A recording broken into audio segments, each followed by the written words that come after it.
Your industry possesses the most powerful voice in America.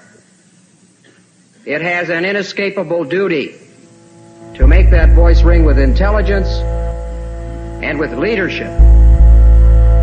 In a few years, this exciting industry has grown from a novelty to an instrument of overwhelming impact on the American people. It should be making ready for the kind of leadership that newspapers and magazines assumed years ago to make our people aware of their world. Technology is already reshaping things in a way where the laws become obsolete.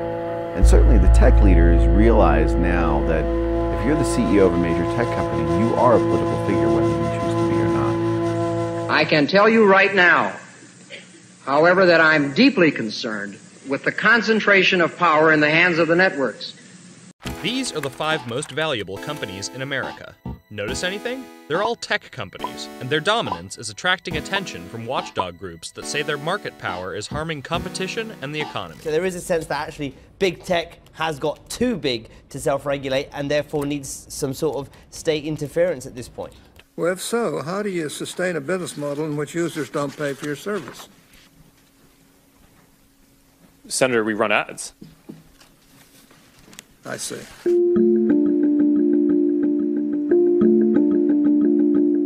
Amazon's retail side hasn't always been their most profitable. It's a front. They're the internet's largest landlord, and it seems like every major player is their tenant. The Dow Jones, Airbnb, GE, Kellogg, Adobe, Spotify, Pinterest, the State Department, and the CIA all have used or are currently using Amazon Web Services. Employees at Amazon, Microsoft, and Google have expressed concern over their company's relationship with immigration and customs enforcement. Amazon, in fact, through their AWS, their Amazon Web Services Cloud Suite, has a program called Recognition, and they've been working with the federal government, many components of law enforcement, to sell this facial recognition technology, which will identify your biometrics, what you look like, your body movements, and other types of data to process and presumably find those who have broken the law.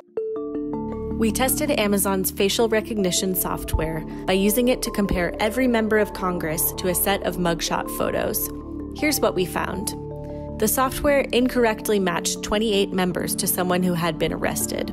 Nearly 40% of these false matches were people of color, even though they make up only 20% of Congress.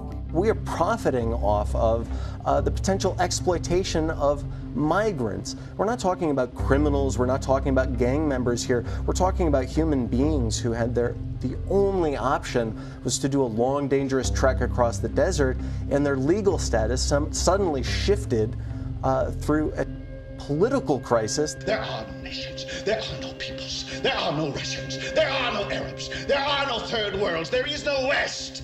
There is only one holistic system of systems, one vast and immane, interwoven, interacting, multivariate, multinational dominion of dollars.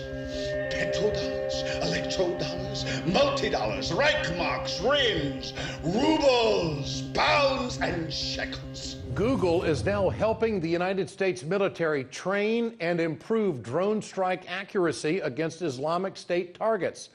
There was a lot of conversation about the concern of how the public would perceive this, and particularly in the use of AI in a military context. There was a lot of conversation back and forth of, how are we going to shape public perception about this? How is this going to reflect on our image? But there wasn't as much of the conversation about the actual ethics of this kind of decision. And that ethical conversation is the one that employees have really been pushing for. Yes, it was a grossly unethical experiment because you are playing with an entire country, the psychology of an entire country without their consent or awareness.